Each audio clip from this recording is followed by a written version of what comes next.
¿Qué tal, estimados oyentes? Somos estudiantes de la carrera profesional de Ingeniería Industrial de la Universidad Nacional Mayor de San Marcos. En este día presentaremos el curso de Mecánica Aplicada a cargo del profesor Teodulo Reyes. Y el tema que abordaremos ahora es evaluación de la seguridad estructural y el análisis de cargas internas en centros educativos, detección de riesgos y estrategias de mitigación. Disfruten del video. Empezando por la introducción, la infraestructura educativa peruana es crítica. 6 millones de estudiantes asisten a aulas vulnerables. El 40% de colegios requiere intervención estructural y el 65% fue construido antes de las normas sismorresistentes actuales. El problema más peligroso es el fenómeno de la columna corta, que falla explosivamente durante sismos. En el contexto educativo, las cifras son alarmantes. 15.000 colegios en riesgo afectan a 2.5 millones de estudiantes con una brecha de 12.000 millones de soles. El caso de Gay Mariano Melgar, de 1950, ejemplifica esto. Presenta columnas cortas, deterioro avanzado y sufrió daños en sismos en el 2007 y 2011, aunque se reforzó el 40% aún en necesita intervención. Nuestro objetivo es evaluar la seguridad estructural mediante 4 pasos: caracterizar cargas según norma E.020, identificar patologías críticas, evaluar comportamiento sísmico y proponer estrategias de reforzamiento para colegios peruanos. Bueno, continuando con los análisis sísmicos en colegios. El fenómeno de columna corta es una de las fallas estructurales más comunes identificadas en colegios y se manifiesta en las columnas que flanquean los grandes ventanales de las aulas. Esta, al estar restringida en su altura de deformación, una porción de la columna presentará una alta rigidez lateral.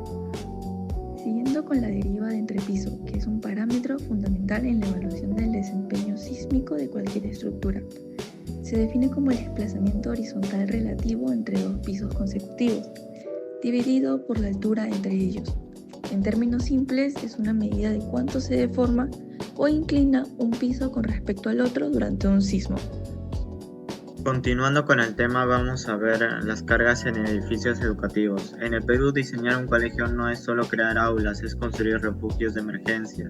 Por eso la norma E.020 es mucho más exigente aquí que en una vivienda. Para que el edificio resista, analizamos 3 tipos de cargas.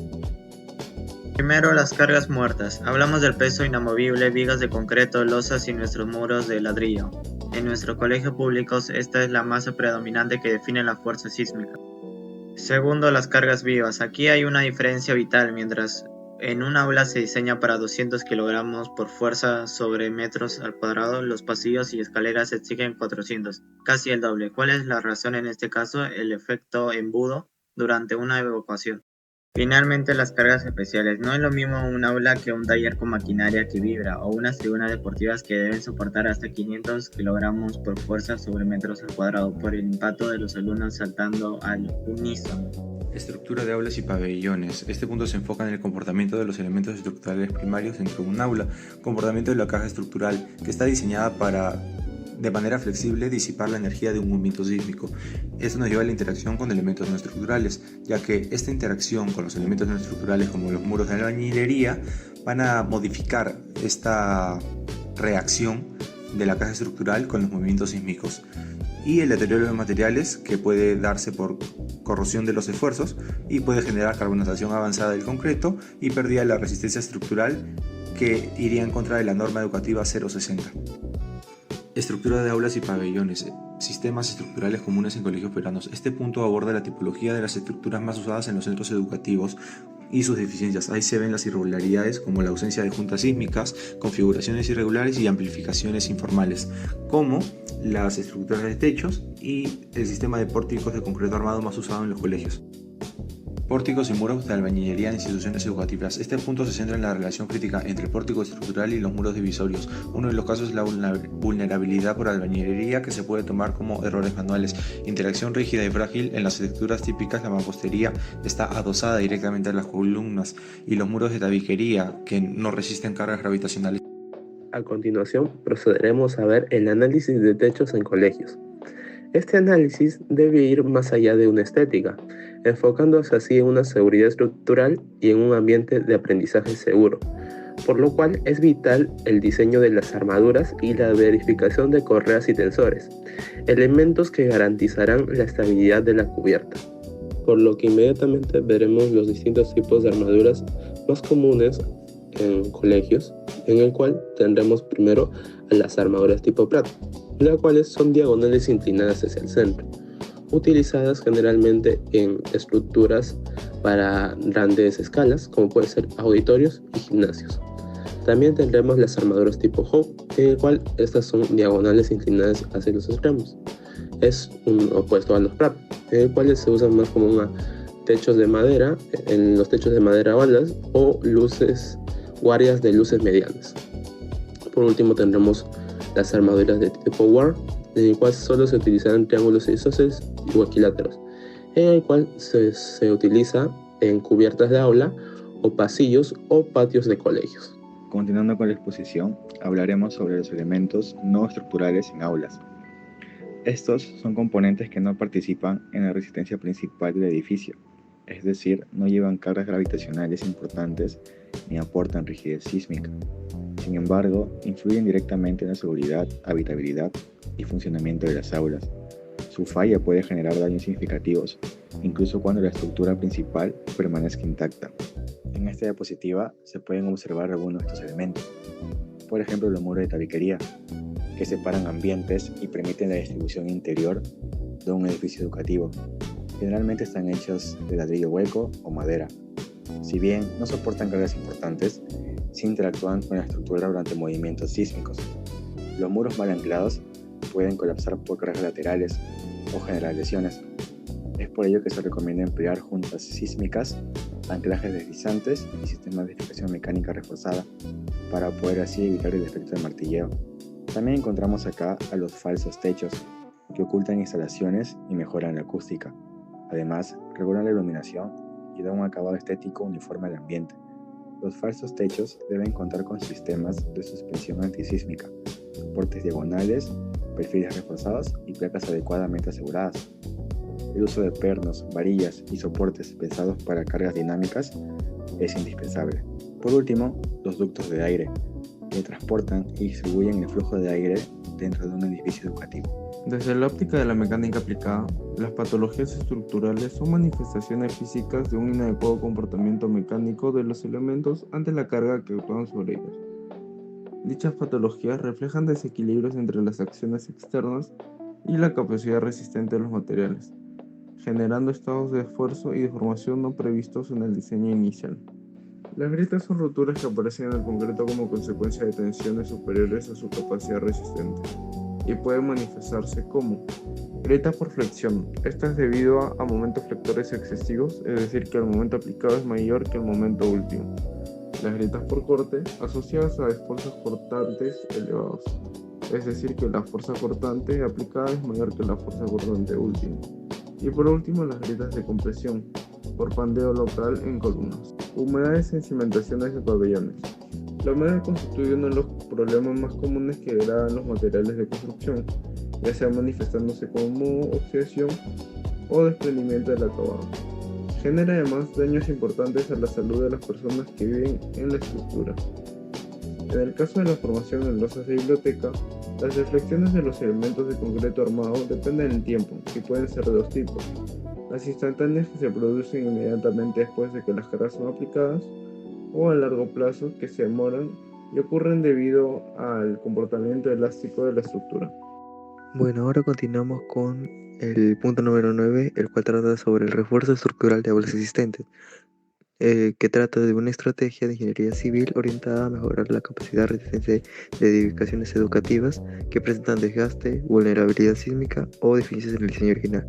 Desde la física y la mecánica aplicada, estas intervenciones buscan incrementar la capacidad de compresión, flexión y cortante, y así como la rigidez y ductibilidad, asegurando la mayor estabilidad estructural. En primer lugar, tenemos el encamisado de columnas en pasillo, que consiste en envolver las columnas con concreto armado, acero o fibras de carbono. Al aumentar el área transversal y el momento de inercia, mejora la resistencia a compresión y reduce el riesgo de pandeo. En segundo lugar, tenemos el refuerzo de vigas de laboratorio. Debido a mayores cargas por equipos y vibraciones, se emplean placas metálicas, FRP o vigas gemelas. Finalmente, tenemos la consolidación de muros en aulas antiguas, el cual usando mallas electrosoldadas, concreto proyectado o resinas, aumenta la resistencia de corte y mejora en la distribución de cargas horizontales antisísmicas. En conjunto, estas soluciones fortalecen la infraestructura educativa aplicando principios estructurales clave y contribuyendo a edificaciones más seguras y duraderas. Perú es un país altamente sísmico y por eso es importante que los nuevos colegios incorporen tecnologías que reduzcan el impacto de un sismo. Hoy explicaré brevemente 3 sistemas modernos: el aislamiento sísmico, los disipadores de energía y el diseño sismorresistente. Estos permiten proteger mejor las aulas, laboratorios y auditorios y asegurar la continuidad del aislamiento educativo después de un sismo. Coloca dispositivos especiales entre la cimentación y el edificio. Esto permite desacoplar el movimiento del suelo, reduciendo las aceleraciones y evitando daños importantes en las aulas. Es ideal para colegios de alta densidad porque protege mejor los ambientes de varios pisos y permite que se retomen las clases casi de inmediato después de un sismo. El aislamiento sísmico coloca dispositivos especiales entre la cimentación y el edificio. Esto permite desacoplar el movimiento del suelo, reduciendo las aceleraciones y evitando daños importantes en las aulas.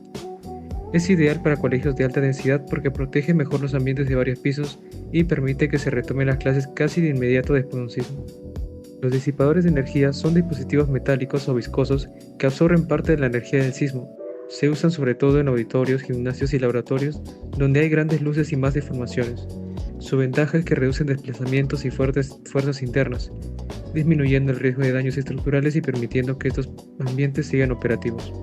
Los disipadores de energía son dispositivos metálicos o viscosos que absorben parte de la energía del sismo. Se usan sobre todo en auditorios, gimnasios y laboratorios donde hay grandes luces y más deformaciones.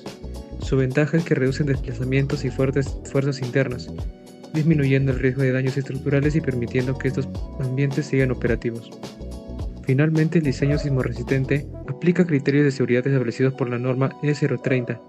Aquí se controla la deriva, se evita el efecto de columna corta y se cuidan los elementos no estructurales, como ventanas, muros o falsos techos. El objetivo es que el colegio resista un sismo severo sin perder funcionalidad, garantizando así la seguridad de los estudiantes y la continuidad del servicio educativo. Ahora continuando con la siguiente parte, con el plan de gestión para instituciones educativas. En la parte vemos o nos enfocamos más en cómo una institución puede mantenerse segura y preparada ante cualquier situación o eventualidad que suceda en el país o en el momento. Primero hablamos de los protocolos de inspección para los directores. Esto significa que el director debe realizar revisiones periódicas del colegio, verificar el estado de las aulas, los pasillos, la infraestructura y las rutas de evacuación. Esto ayuda a detectar riesgos antes de que se conviertan en un problema. En segundo lugar está el plan de mantenimiento preventivo escolar. Aquí se propone un programa de mantenimiento, por ejemplo trimestral o bimestral, para revisar instalaciones eléctricas, sanitarias y cualquier zona que pueda deteriorarse con el tiempo. La idea es evitar fallas que puedan afectar la seguridad de los estudiantes y salvaguardarlos más que nada, ¿no? Por último, tenemos los simulacros y la capacitación docente. Los simulacros permiten que toda la comunidad educativa sepa cómo reaccionar ante una emergencia, y la capacitación ayuda a que los docentes estén preparados para guiar a los estudiantes de manera correcta en cualquier caso de estas eventualidades que estamos pasando. Por último, vamos a ver la normativa educativa que se aplica a la infraestructura de los colegios y las conclusiones.